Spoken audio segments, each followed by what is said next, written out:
Mass Media. Welcome to the Independent Voter Podcast from Independent Voter Project.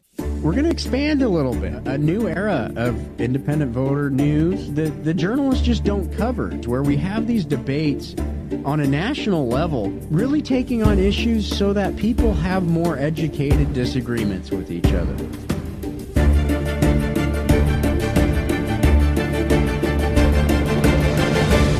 Let's just explain how the process really works. Hello. This is the Independent Voter Podcast, and I am your guest host today, Tony Manilatis, and I'm the co-host of the Dear San Diego Public Affairs Podcast, and I'm stepping in today to host this Independent Voter Podcast, and it's this cool new series that the Independent Voter Podcast recently started called How It Really Works, and today we're going to be exploring how it really works when it comes to synthetic hemp and the juxtaposition of synthetic hemp versus legal marijuana, the marijuana that comes from the earth, that Bob Marley and everyone taught us about all those years ago in college. And, it's sold legally in dispensaries to people 21 and over. And then synthetic hemp, which, is completely different in many ways. We're going to get into all that with our guest today. And let me introduce him because he knows a lot more about this than I do. I've certainly done some research so I can speak intelligently about this, but I'm not the expert on this, but Chris is. And ladies and gentlemen, I'm going to introduce our guest right now, Chris Casacchia. All right. Chris is a reporter, a journalist, and he's an award-winning journalist and editor, media consultant based in Los Angeles. And he's coming to us today from Redondo Beach, which is just by LAX. How are you, Chris? Excellent, Tony. Happy to be here. Good to have you. So just by way of background a little bit on Chris, he covers the medical marijuana industry and has for some time. He has been a staff writer at MJ Biz Daily, covering national retail and brands in the cannabis industry. He was a technology editor of the Orange County Business Journal, where he profiled some of the most influential executives and companies in the world. Before moving to California, he served as a staff writer at the Phoenix Business Journal, where he chronicled the subprime mortgage meltdown and global financial crisis. His newspaper career, which I love, I'm a former newspaper journalist, began in his native Chicago, where he covered everything from wrongful convictions to the aftermath of the September 11th terrorist attacks. We all remember where we were that morning. His work has appeared in the Chicago Sun-Times, Los Angeles Business Journal, Sporting News, and other major outlets. He has a master's degree from where my daughter attends, Arizona State University. Chris has a master's degree from Arizona State University's Walter Cronkite School of Journalism and Mass Communication, where he served as an adjunct professor. The heat in Arizona State is oppressive. The heat in Chicago in the summer is oppressive, but not so much in Southern California. So how are you doing, Chris? Doing excellent this morning. As you said, Tony, it's a beautiful day looking out my window today, so can't complain. Good. So this new series by the Independent Voter Project, How It Really Works, we thought it's important to talk about this topic, synthetic hemp, and how it differs from legal marijuana. The synthetic hemp is cooked up in a warehouse, cooked up in a lab. The THC content is 10 times higher than the THC content of the stuff that's the most potent, the legal stuff that's most potent. A lot of people don't know about synthetic hemp. It's sort of this new emerging product. So it's this, I call it this sort of emerging public health crisis. That I worry and think that, like spice, it's going to get worse before it gets better. But kind of walk us through kind of high level what synthetic hemp is, why it's a problem, and how it differs from the legal stuff that people can buy in dispensaries.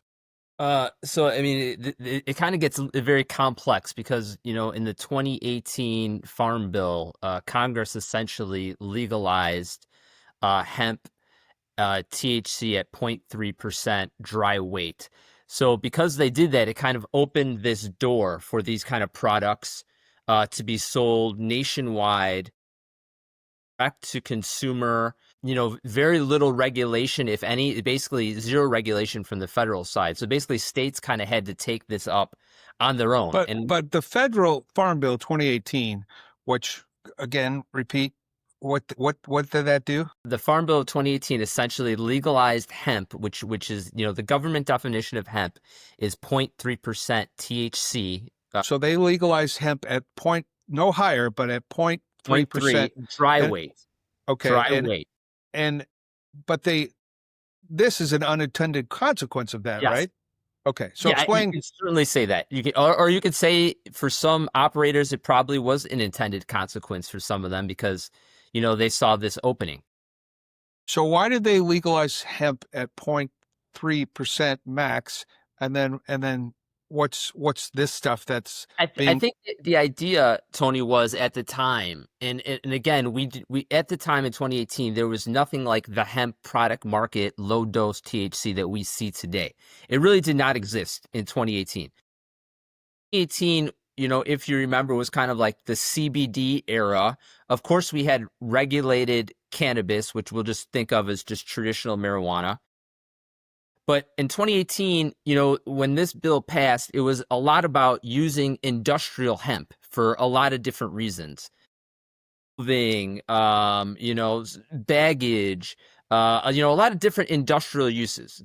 But the idea of, hemp infused products, low THC, that really kind of evolved into something now where, now the cat is kind of out of the bag. Now we have essentially a thriving hemp derived THC market nationwide. And because you've had kind of a lot of states that have kind of let low dose hemp, synthetic hemp really go unregulated, you've kind of seen certain states become almost like ground zero for this huge kind of evolution and growth in this marketplace. And not everything is synthetic hemp. I think it's important to parse out, just because not everything is synthetic. Some is actually naturally derived hemp. And, and this is where we kind of get into the weeds and complexity of all of this, because this is all emerging too. And a lot of us are still trying to figure out, the intricacies here. But what we know for a fact is that states are taking it upon themselves to actually start regulating, and even in some cases, severely restricting or outright banning certain hemp products, including synthetic hemp products. Right. So the 2018 Farm Bill opened a loophole, if I have that correct, to allow for some of these synthetic hemp products to be produced. But now, correct me if I'm wrong, but they're being produced at really, really, really high levels. They're putting all sorts of junk in them. I mean, it's basically poison that they're packaging and selling to kids. I don't understand, but in some states it's illegal, but Yes. but synthetic hemp, like you say, it's complex, so it's not legal. Like the feds haven't made it illegal, correct? No, the Right. feds, as we know, I mean, the feds have been kind of sitting on the sidelines when it comes to marijuana, basically for the last, 60 years, 7 years. I mean, I think they've kind of shown us that they really don't even want to be in this game. But they passed the Farm Bill basically to give the farmers a carrot, saying, hey, you can produce this stuff, you can make clothing out of it and sell it, and we're going to help you financially with this. But the unintended consequence is some of these folks, not farmers, but some bad actors have found a loophole in this to create products that are dangerous. Some states have stepped in, what you're saying, and recognized that and have banned these products. Governor Newsom, I want to say, late last year, did that correctly. He banned synthetic hemp up and down the state. He banned essentially. So he put a 90-day emergency order, essentially halting the sale of pretty much like 90% of all hemp derived THC products, blanket. So synthetic, organic. He basically put a blanket emergency order halting that sale, and he basically just re-upped it again another 90 days. So I believe we have until the middle of September. So he's out of emergency orders. You only get 2 of them. So at that point, what it looks like, I mean, certainly from what I've read, when I've talked to, people that are close to these discussions, it certainly seems like, he is moving in the direction of aiming to ban hemp products in California, hemp-derived THC products in California.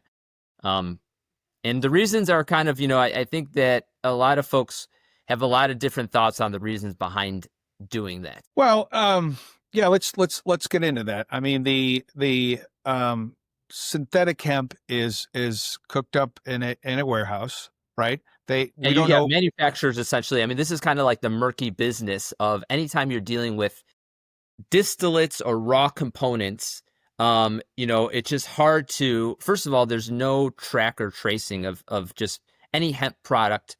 There really is none of that. It's not like regulated marijuana where there is a track and trace software that is almost required in every single state market that essentially aims to track seed to sale. Of course, we've seen some blips in the tracking system in various states at various times. But when you're talking about hemp, just in general, there's first of all there's very little regulation in any states. There are a few states that we should, highlight, Minnesota being one of them, that is actually working on regulations to include hemp products as part of also their adult use marijuana program when that rolls out. And that should roll out. I mean, they hope to roll it out this year, but it looks like it's going to be pushed till next year. So the marijuana that's legal in some states, it's not legal everywhere, but it's legal here in California, for example. It's regulated. There's testing done. It's sold in legalized dispensaries where you have to be 21 or older to come in. And there's all sorts of THC levels and products. It's all legal.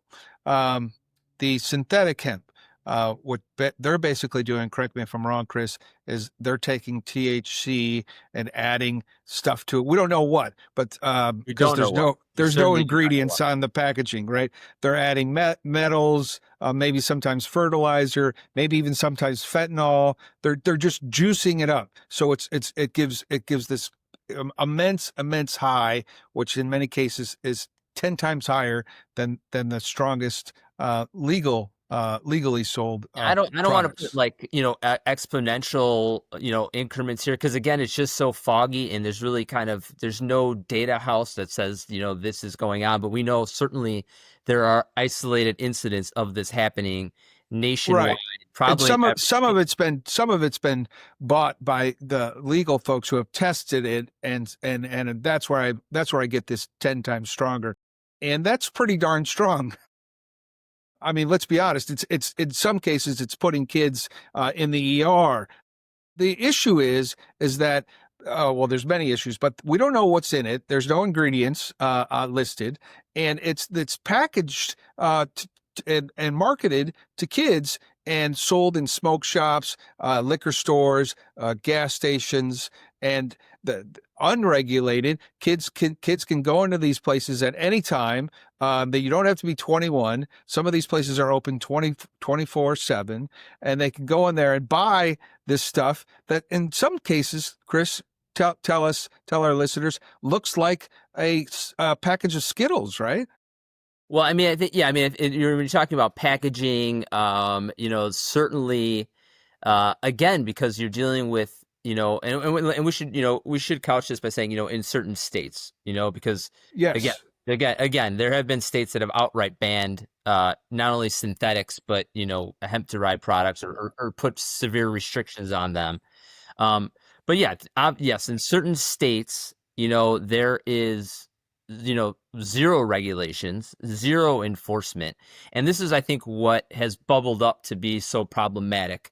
And not only that, because you're really seeing these markets that are, let's just call them strong hemp product markets. They are, they're essentially markets / states that don't have legalized, regulated adult use marijuana.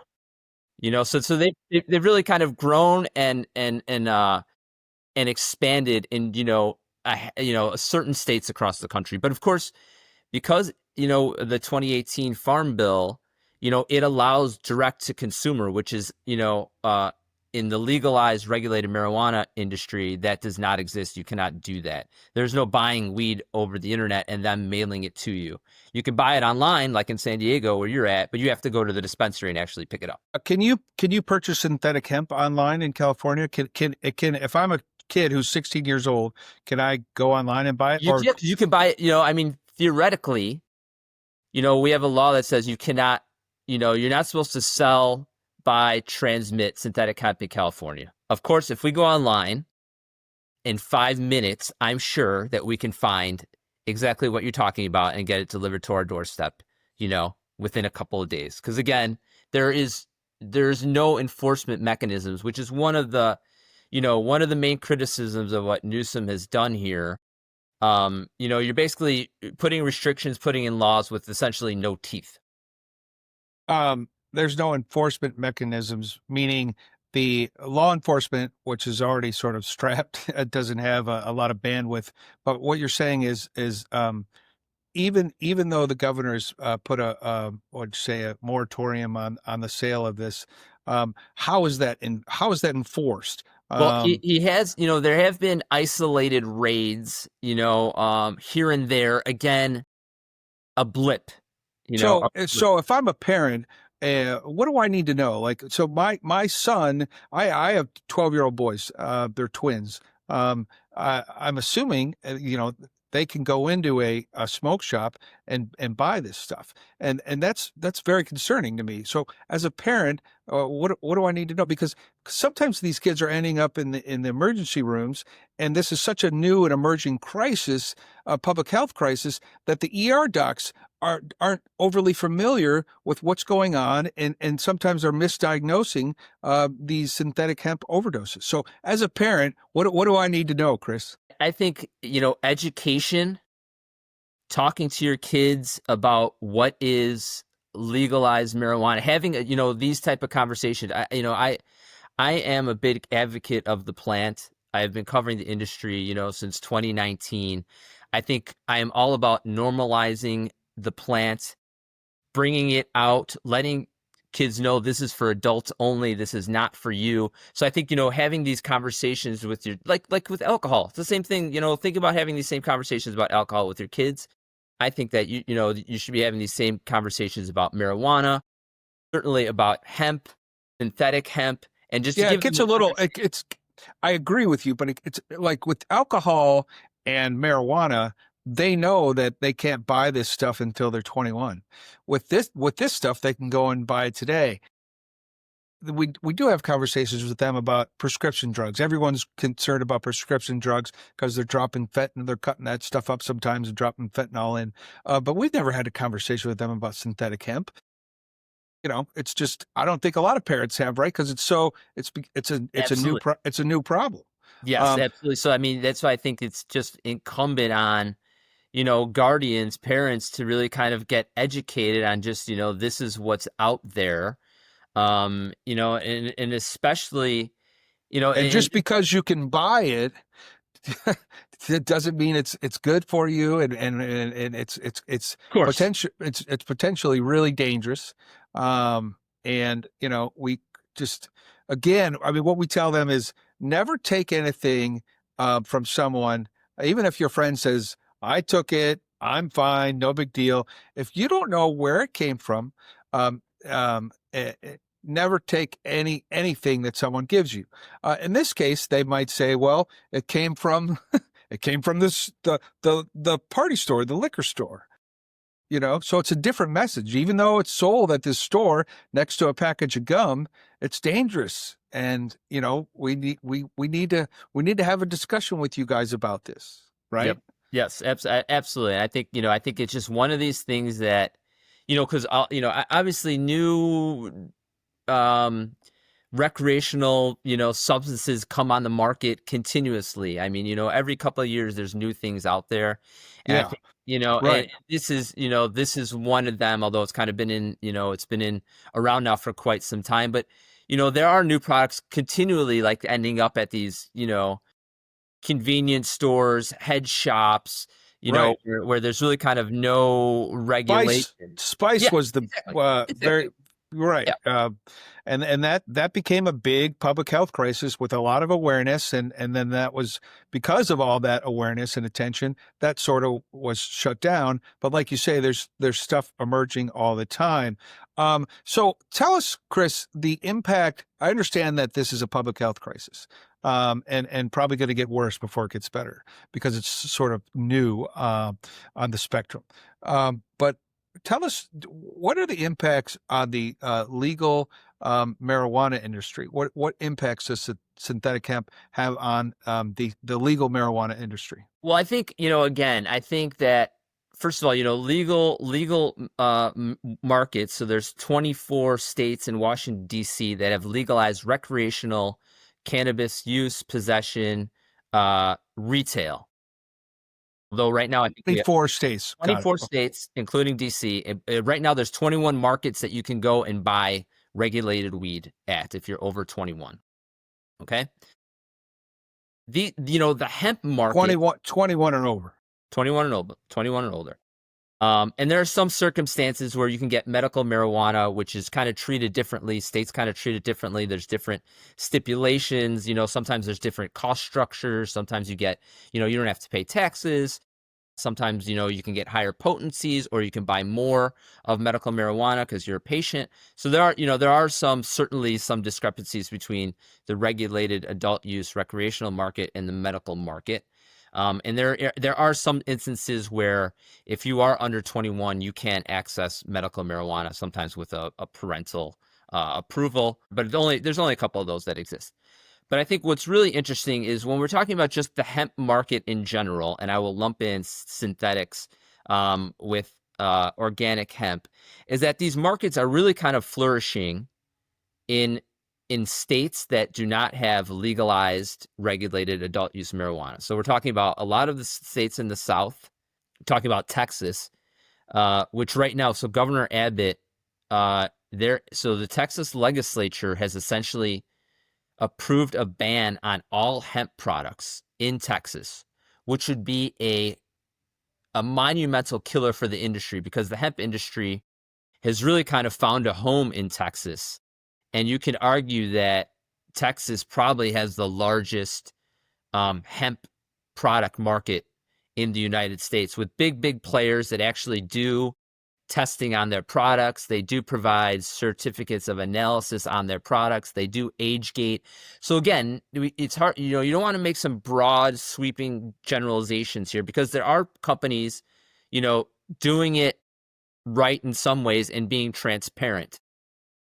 But really, the hemp market is really kind of growing in a lot of these places where you can't get regulated marijuana products. So when you say they're doing it right, you're talking about synthetic hemp? No. Okay. No synthetic hemp. We're talking about, D9. You're talking about with Delta-9, which is kind of, non-synthetic.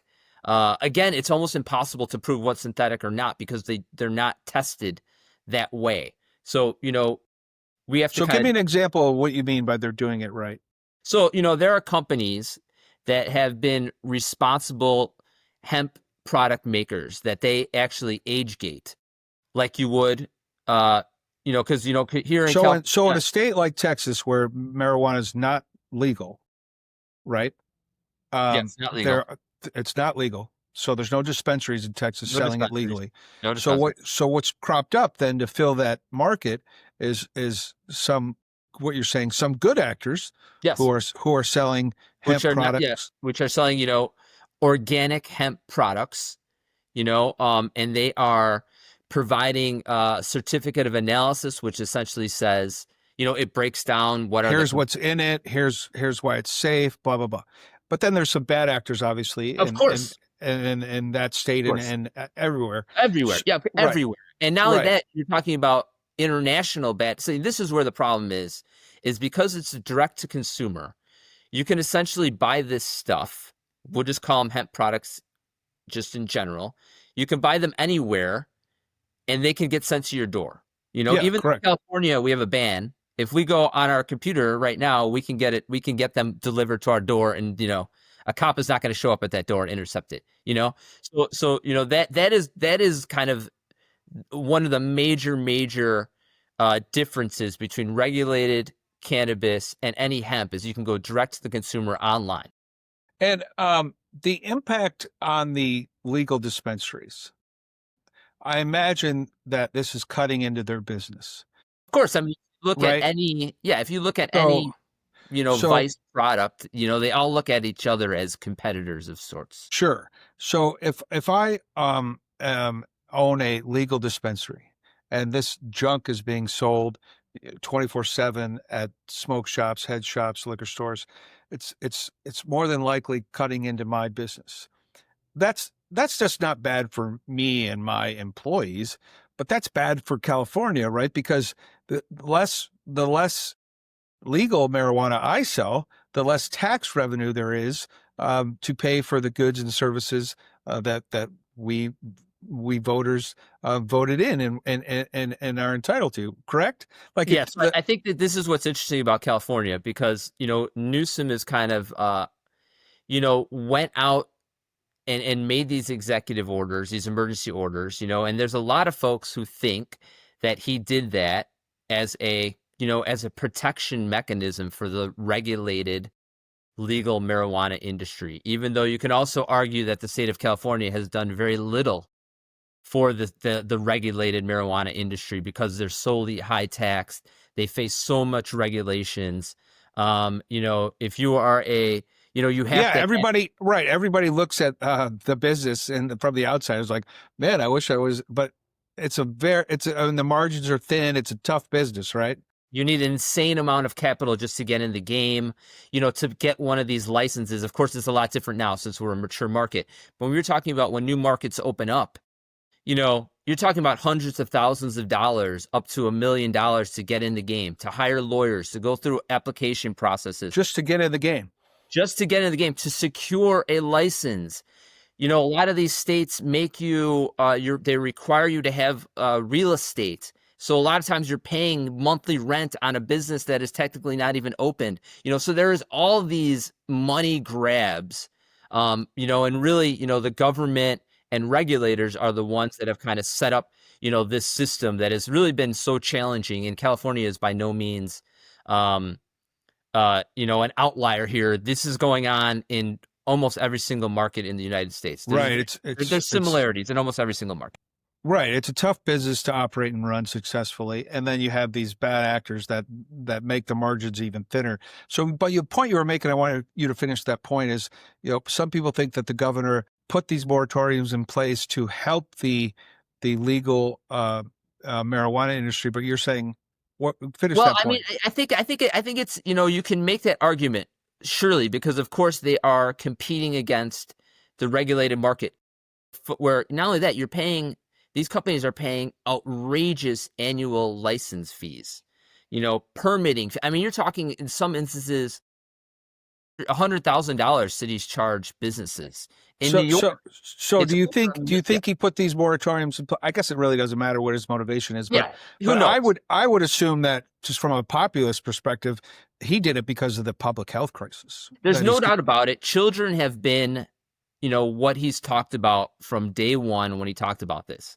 is, and not only that, the idea when we have a regulated cannabis market, adult use, it's supposed to be a safe market because the products are tested. Of course, now we've seen that is, again, not exactly true because everything in cannabis is just not black and white, unfortunately. We've seen a lot of products, unfortunately, test positive for pesticides, so there are cracks in the system. Generally speaking, you still have checks and balances. You still need testing. Like in the hemp market, there is none of that. That really doesn't exist. Those requirements don't exist. And that's another big issue that legal regulated marijuana folks have, is because, they think that, and there's a lot of truisms here, is that, folks that are selling hemp basically don't have to pay for permits. They don't have to, get licenses. There are no licenses, so they don't have to pay, hundreds of thousands of dollars to get into the game. You just basically open up a shop and you sell products, as long as your state deems you legal to do so, you can get it right in there and sell them at your head shops, at your gas stations, what we've seen in, various states across the country. Yeah, absolutely. When we talk about the governor's motivation and that he's talked about kids from day one, and who wouldn't, right? Of course. In Escondido here, which is a little bit north of San Diego, about a year ago, NBC covered this story. Several school-age kids took gummies that looked like candy, looked like Starburst, that were packed with this synthetic hemp. At least one of them went to a coma. They all survived, but there was obviously short and term damage and long-term damage that doctors aren't even able to predict what that long-term damage would be. So this stuff can be very dangerous, can lead to psychosis, can lead to you're going into the ER. In this particular case, the children weren't forthcoming in saying what they took. So there was a lot of uncertainty about what they took, what's causing these problems. So again, it gets back to that point where this is a new sort of emerging public health crisis that I fear is going to get worse before it gets better. What needs to be done, Chris? And I know there's no silver bullet to get ahead of this problem and to snuff it out. Well, I think you have to look at some markets that are actually looking at hemp derived, because I think we have to understand that there are folks that are using hemp derived low dose THC, that they love these products and they are not tainted. Like a lot of low dose THC beverages are booming in a lot of different places across the country, and folks are using them for various reasons. A lot of them are, leaving the alcohol game. There's generational shifts happening right now, that they're far more happier drinking a low dose THC beverage or hemp derived beverage than alcohol. I think it's important to just understand that there are,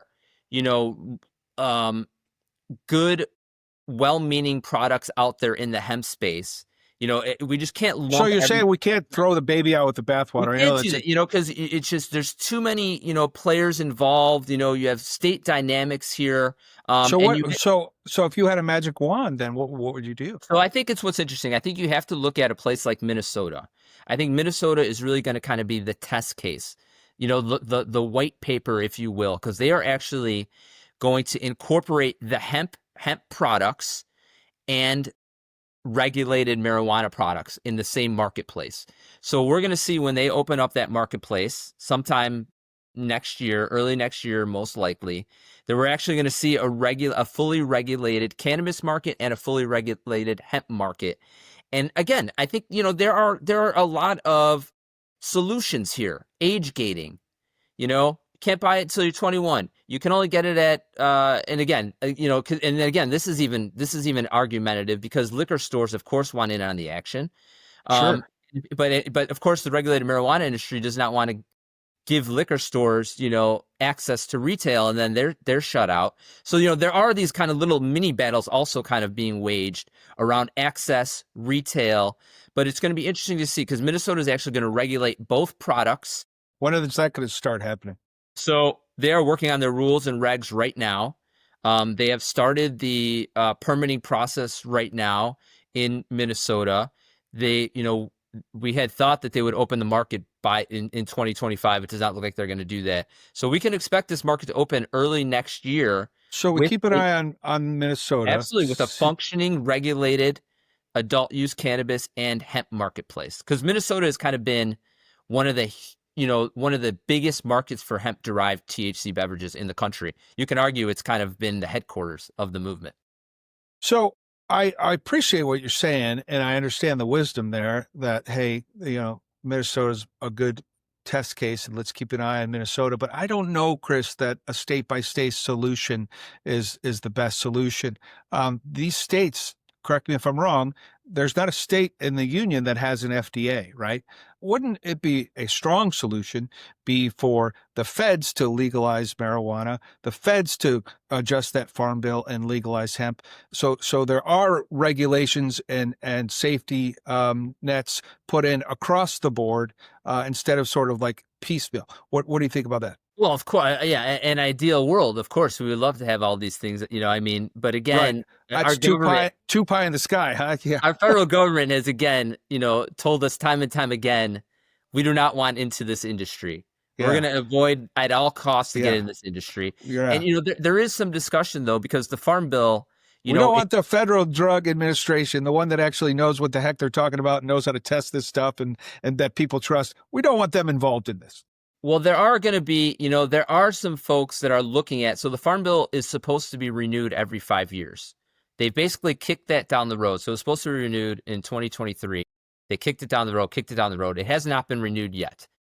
So there are some folks that are looking to kind of close these quote unquote loopholes. Sure. In the renewed Farm Bill. Again, I don't want to, I'm not going to do any predictions on federal government marijuana hemp policies, because we know where we've gone with that. I mean, a lot of folks have been waiting for legalization, for years and years and years. Yeah, absolutely. And the people in the illegal synthetic hemp business love that the feds aren't involved.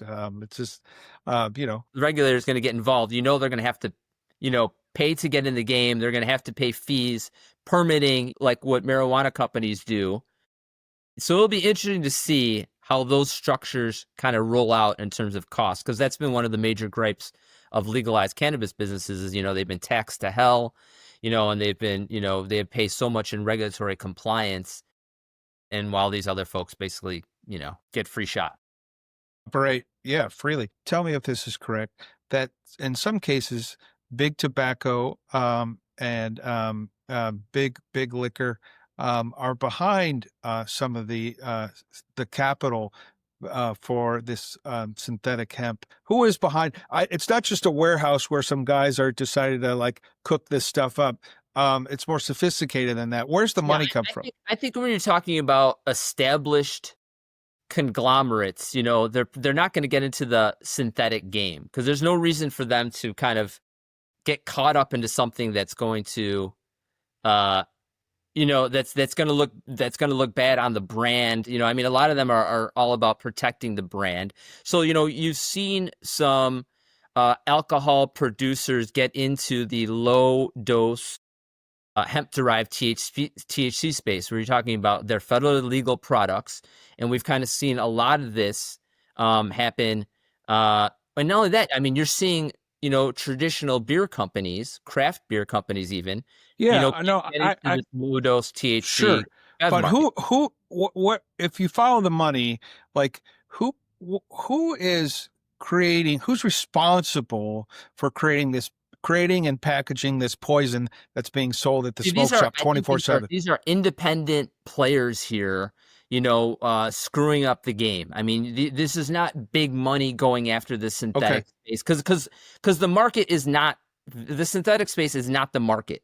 That's not where the market is going to be. The market is going to be low dose hemp derived THC, not synthetics. Like synthetics is, for, the bottom, the lowest common denominator type folks are going to go do that again and kind of target a certain audience that does not. So the big money's in the low dose, the legal beverages, the creams, the clothing. There's a lot of non-alcs now are becoming more popular beverage category. You're talking about craft breweries really across the country, particularly in Minnesota, that have started to put out these low dose hemp derived THC bevs, and that market is booming. It is booming. It is getting venture capital backed. It is getting private equity backed.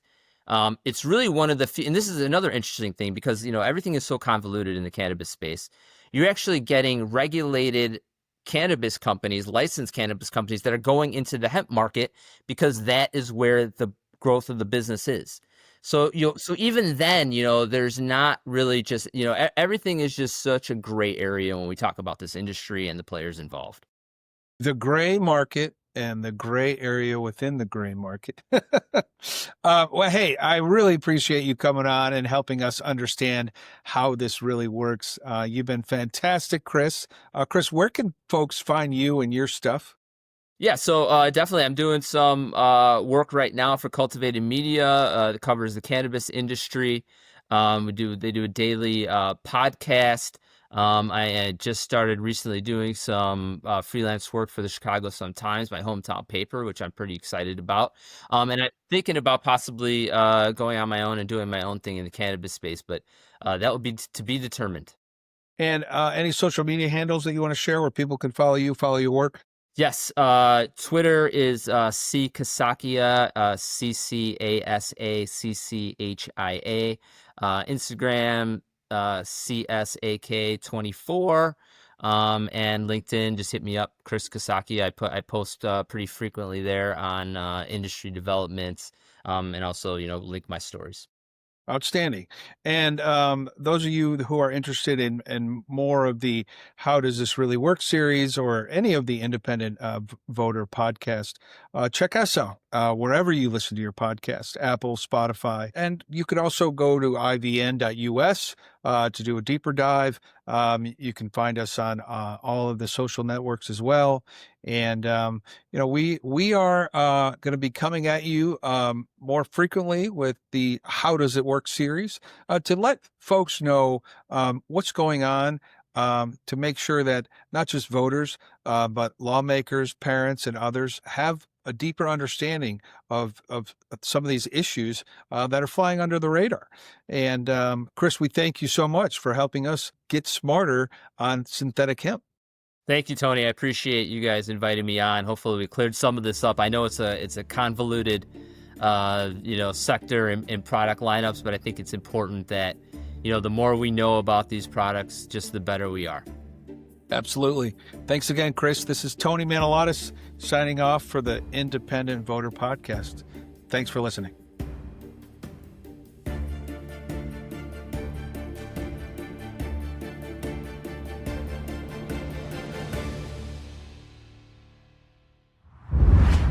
Lost Media.